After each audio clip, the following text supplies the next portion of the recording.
Hello everyone. If you like what I'm doing here, please consider subscribing, liking, and commenting. It would really help the channel out quite a bit. Thank you very much. December 7th, 1942.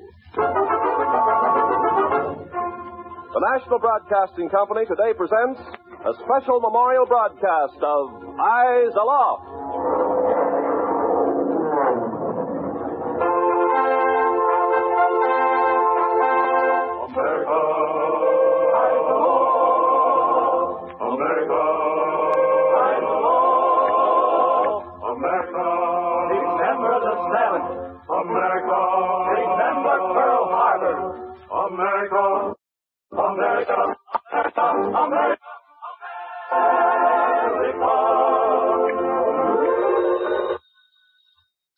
Army Flash. 1. Bi-motor. Low. Scene.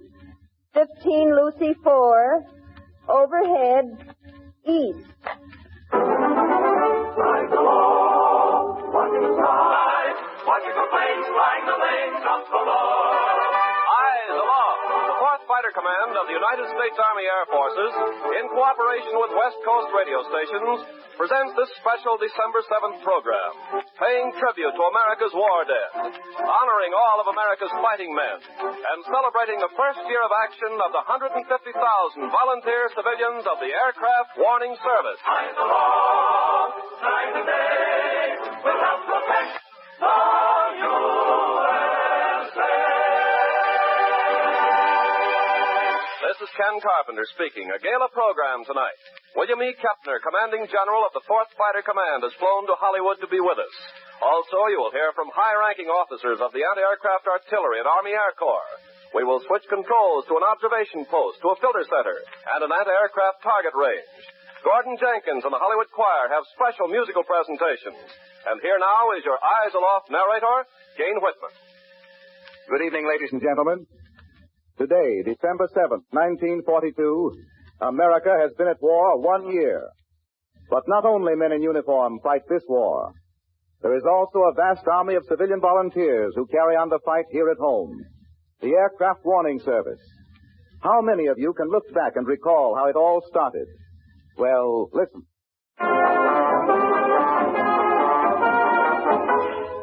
In the summer of 1941, the 4th Fighter Command of the United States Army Air Forces planned a coast-wide, border-to-border practice maneuver. For the first time in American military history, civilians were to become participants in the war games. Quietly, swiftly, the Army went at the gigantic task of organizing civilian forces. In the Pacific Northwest, Major Richard Carlgren assumed the tremendous task of organizing the Aircraft Warning Service. In the southern area, Major John C. Gray tackled the monumental job. In July of 1941, Major Gray went to Sacramento to talk with Dick Graves, then head of the State Defense Council. So there, Mr. Graves, I've told you the Army story. What a job you have ahead of you, Major Gray. I need help. In particular, I need your help. All right. What can I do?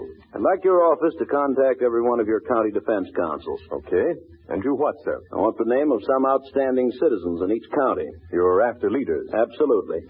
I select one man from each county as the organizer of the Ground Observation Corps. And what will that man do? It'll be his responsibility to work with the Army.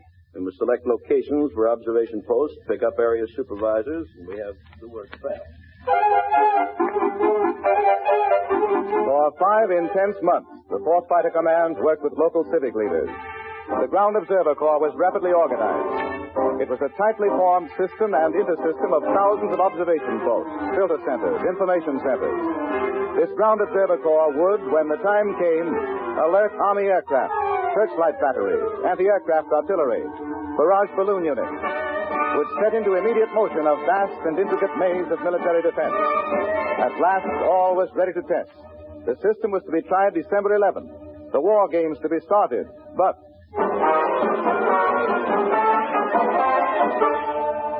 On December 7th, the tyrant nation started a different sort of war game, a real war game. Sunday morning, December 7th, 1941. The Hawaiian Islands, Honolulu, the dastardly bombing of Pearl Harbor by the Japanese.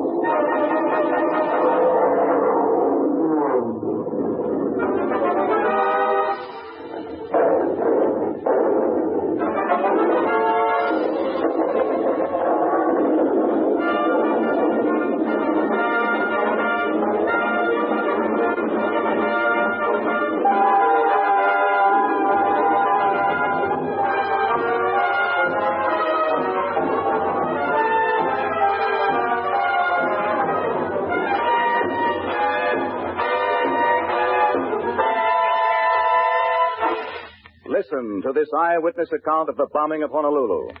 Major Ernest Keating, now commanding officer of a fighter group in the state of Washington, was in Hawaii last December 7th. Everything was peaceful and quiet at Wheeler Field at 7:50 on the morning of last December 7th. A few moments later, I heard an airplane in a dive, and it made a noise like a United States Navy dive bomber.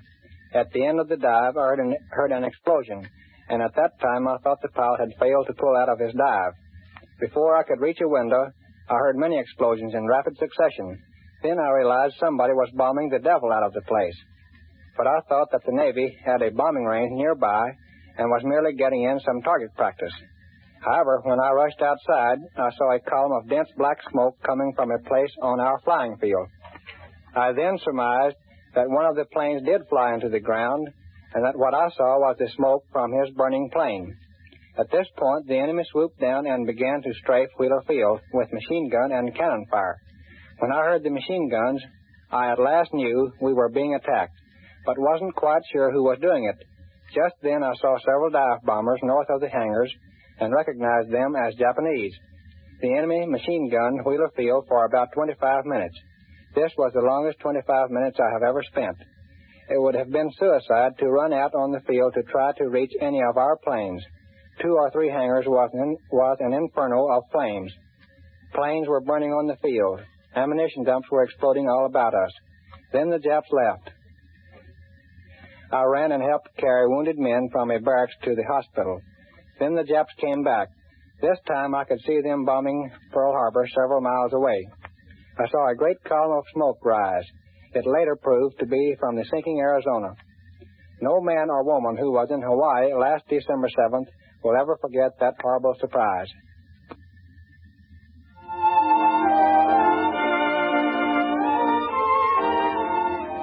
At home on that sunny Sunday morning, here in a trusting, believing America, people went about their way as usual. Those who weren't at church perhaps were relaxing in front rooms of homes. Sunday papers scattered about, children reading funnies spread out on the floor, wives in the kitchen contemplating the Sunday dinner menu.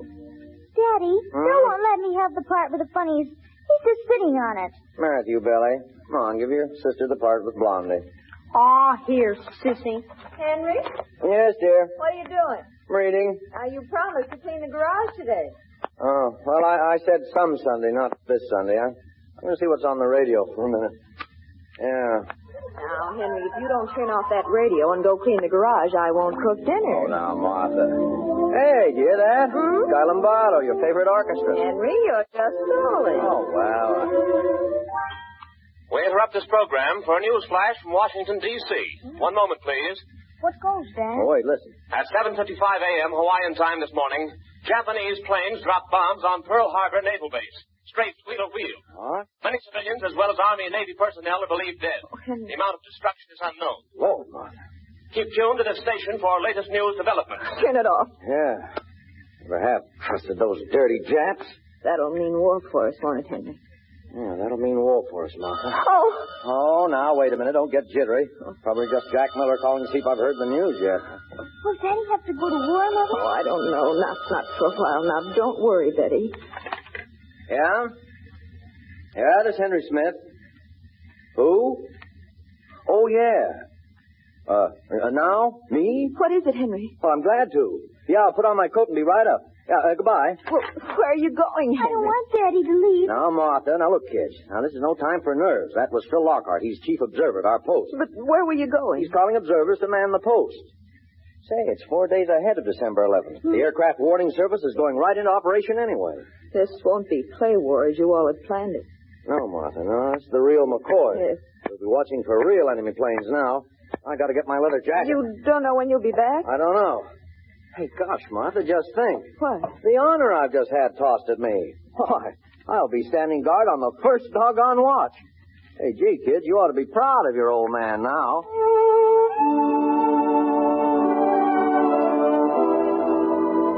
Up and down the Pacific coast, in every city, town, village, and hamlet, civilian men and women observers and service center workers were called to duty that Sunday morning. The Army supervised the job.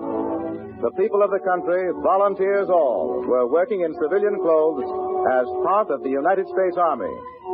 Though they wore no uniforms of khaki, they knew on that ominous Sunday that they, too, were members of America's fighting forces.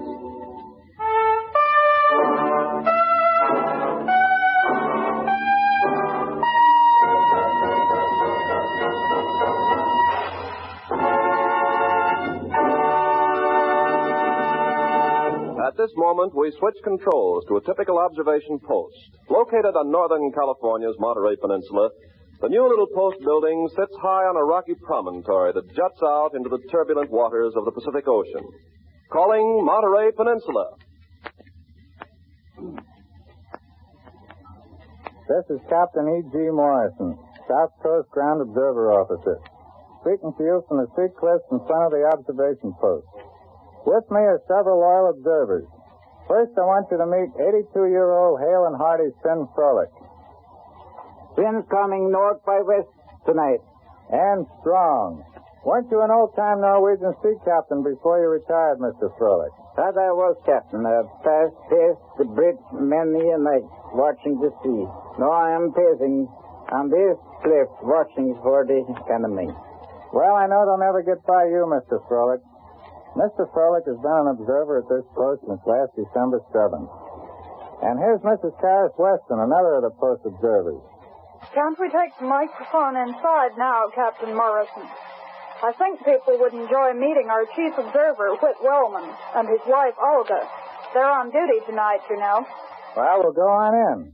But first I want to point out about this stone wall around the shack here. Didn't you have something to do with building that wall, Mrs. Weston? Yes, Captain Morrison. Was it your idea? I began it. The other observers helped finish it. Well, this is certainly a splendid post now. The way all you people have worked and built it up from nothing. Let's go on in now. Will you open the door for me, Mr. Frolic? Yes, sir. Warm in here. I think we all spent enough time outside keeping this post going when we didn't have a shack. Oh, Mr. Wellman, you're chief observer at this post. That's right. Of course, my wife here did a large amount of the early work in securing observers. That was a long time ago. It was just a year ago today that we first started calling observers to come and stand duty on this coast. There wasn't any building here then, was there? No, from Pearl Harbor to January 3rd, observers just stood up here, exposed to the wind and the rain. That was pretty disagreeable work. Yes, but we knew it had to be done. On January 3rd, we bought a bag, and we brought it up here. That was a sleeping bag? Yes, it was the one way to keep warm. Well, that is fairly warm anyway. Well, how far were you from the telephone? Oh, we had to run about 200 feet at the phone at the home down below. We couldn't run exactly. We'd fumble along the rocky path that leads down the hill. Then you'd have to climb up all over again and make another flash call. It was really pioneering in those days. Well, this post, like so many others in the Pacific Coast, have come a long way in a year. Well, Charlie Shepard, our county director, explained that if we ever had to have any building or anything else, we would have to arrange for them ourselves, and we did. We raised enough to build this fine little shack. It's well insulated, warm, and it helps us to keep a full quota of observers at all times. Some one of us from this community will be right here on guard as long as we're needed. And that seems to be the spirit of the Ground Observer Corps workers, to stay on the job as long as they're needed. This is Captain Morrison returning the program to Hollywood. The 4th Fighter Command's Aircraft Warning Service is composed of two major units, the Ground Observer Corps and the Filter Center workers. Filter centers are located in many of the key cities along the Pacific Coast. We now take you to Seattle, Washington, where you will hear from Mrs. Negley England, Director of Civilian Components, and Signal Officer Colonel Richard Carlgren. We've come a long way since our first meeting 16 months ago, haven't we, Mrs. England? Yes, indeed, Colonel Carlgren. This anniversary of Pearl Harbor brings back many memories. Yes, but my 16 months with the Aircraft Warning Service seems small when I realize that as far back as 1939, you of the Army were actively engaged in laying the groundwork in this area for the AWF. Yes, we were planning a test maneuver even as far back as 1939. But looking back to the first cornerstone of our present AWS here in Seattle, laid in July of 1941, I can remember the afternoon at your home, Miss England, with 10 Seattle women to whom you have given the responsibility of each recruiting 10 other volunteers. Yes, we were out to form a group of 100 workers for the first filter center training. Then I set out to organize similar groups in other western Washington cities where filter centers were to be established. Just think how long that was before Pearl Harbor. Little did we realize then how those first 100 loyal women would grow to the vast organization we have here now. No one of them at the time guessed they were signing up for a steady job. No. We expected to dismiss our volunteers right after Thanksgiving. Just call them back occasionally for brush-up training, so they'd always be ready for any emergency. Remember the morning of December 8th, Colonel Carrigan? Will I ever forget it? I mean, the way our volunteers reported for duty, many without being called. Remember the speed and efficiency with which they took their places in the Filter and Information Center? The great thing about it all, Mrs. England, is that the same spirit has carried on these last 12 months without a waiver. And we're all going to carry on for the duration. Well, we of the military can never say enough in praise of our civilian volunteers. You yourself, Mrs. England, with nearly 4,000 hours of volunteer service. Well, don't forget, there are many, many others who have served well into the 1,000 and 2,000-hour brackets. I'm sure we all feel that what we've done has been worth the time spent. Your compensation has come, no doubt, in knowing that you have all done your jobs well. You have the satisfaction of knowing that others may live in safety without fear of enemy attack. It is the fighting spirit, exemplified in our volunteer workers throughout the Pacific Coast, that has carried us all so successfully over this first hard year. The Gordon Jenkins Orchestra and Choir join in a modern song of hope. When the lights go on again all over the world.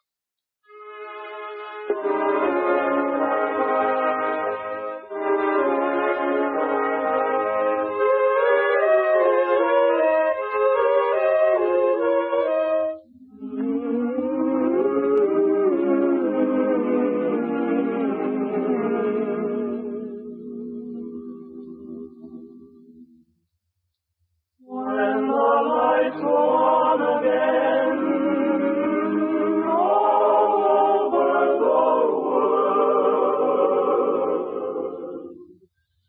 and the boys are home again, all over the world,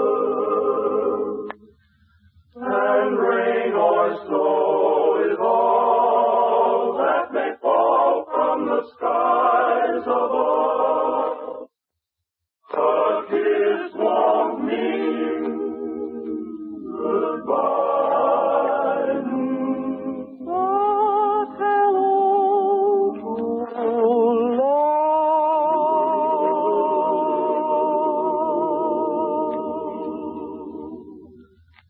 When we have our victory and we've added to our history,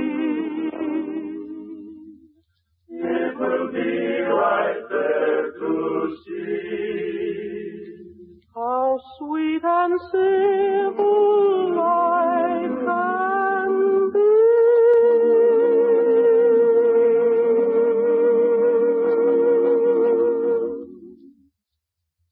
When the lights go on again, all over the world, and the ships will sail again, all over the world, and we'll have time for things like wedding rings, and free hearts will sing. When the lights go on again, over the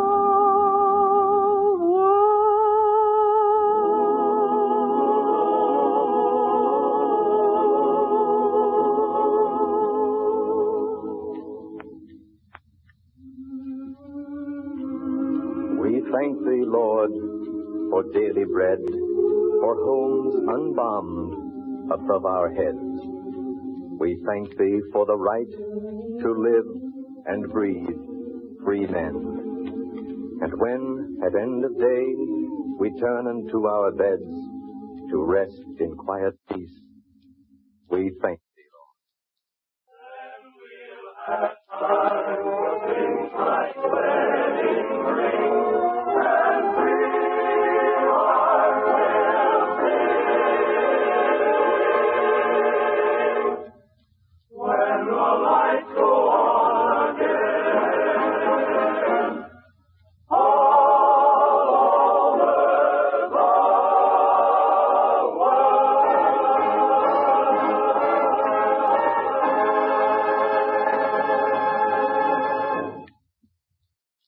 Now we want to introduce the man whose mission is the protection of the Pacific Coast.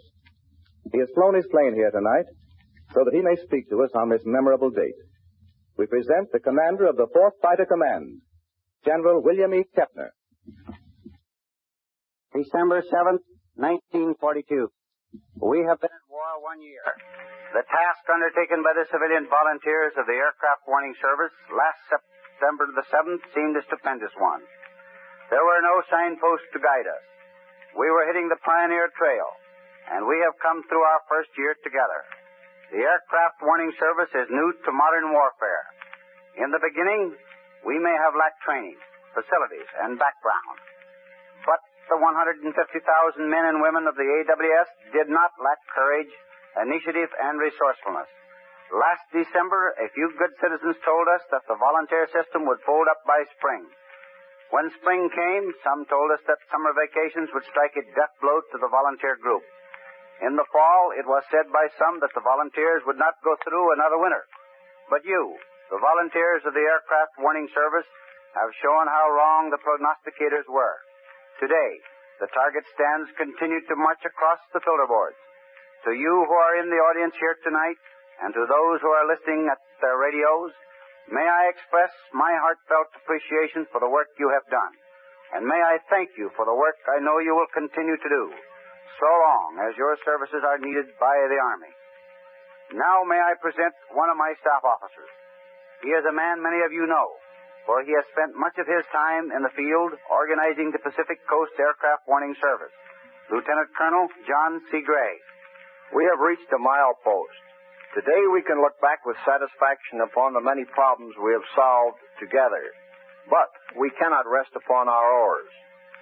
I am sure that all volunteers wish to join with those of us in uniform in rededicating ourselves to the task ahead and to pledge again allegiance to our nation and to the Aircraft Warning Service.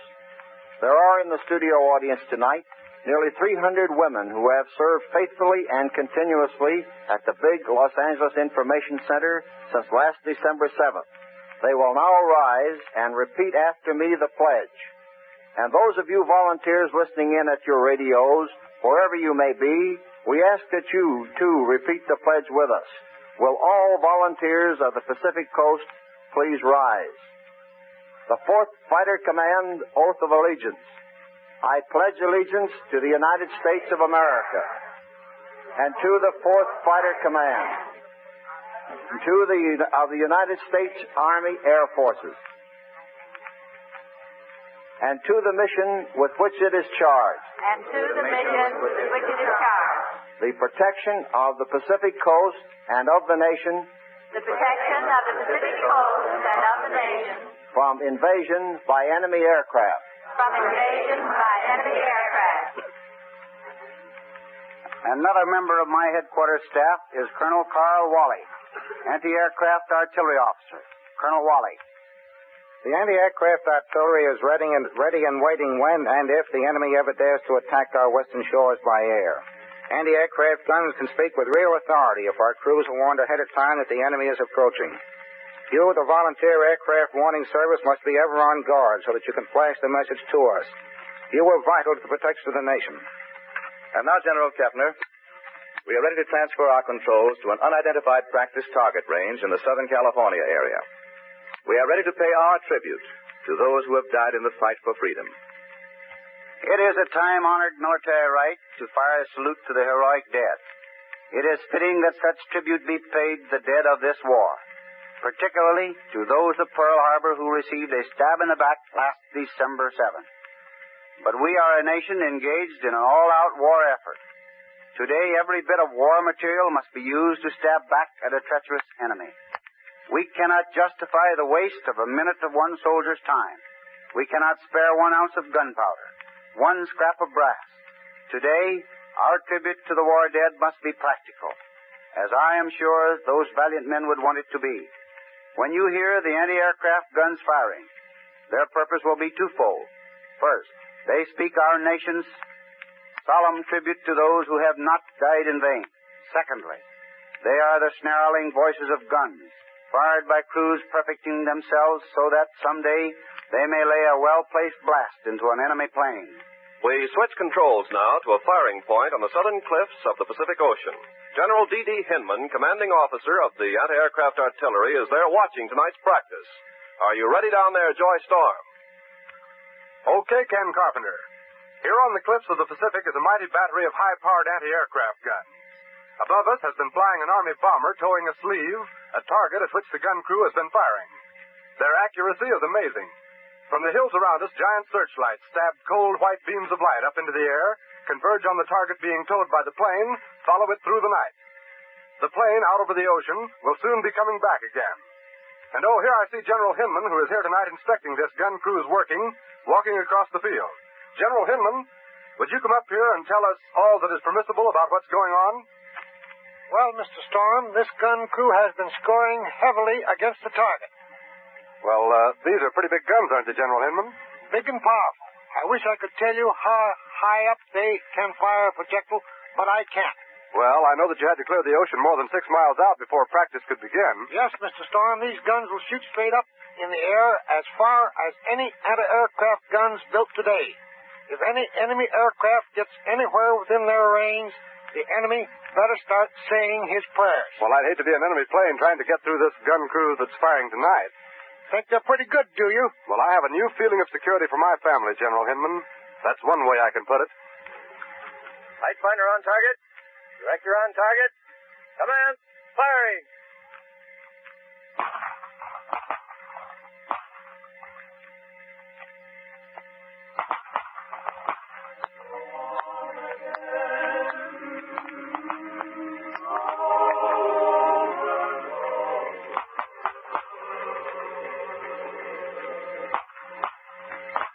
A gun crew at practice. A salute to our war dead.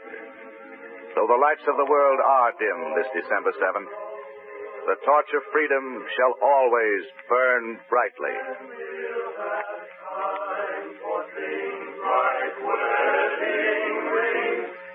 This is Gain Whitman on this memorable December 7th, 1942, saying goodnight to the 150,000 Aircraft Warning Service civilian volunteers who keep constant vigil of our home front so that America will always be safe from any attack by air. Good night.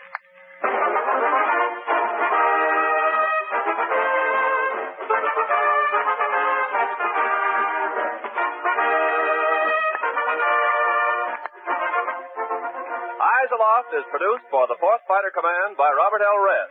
Music is under the direction of Gordon Jenkins. This is Ken Carpenter charging you to always remember, Eyes Aloft. Eyes aloft, watching the sky, watching the planes flying the lanes up above. Eyes aloft, holding on guard, lending a hand, protecting the land we love. Eyes Aloft comes to you from Hollywood. This is the National Broadcasting Company. Eyes aloft.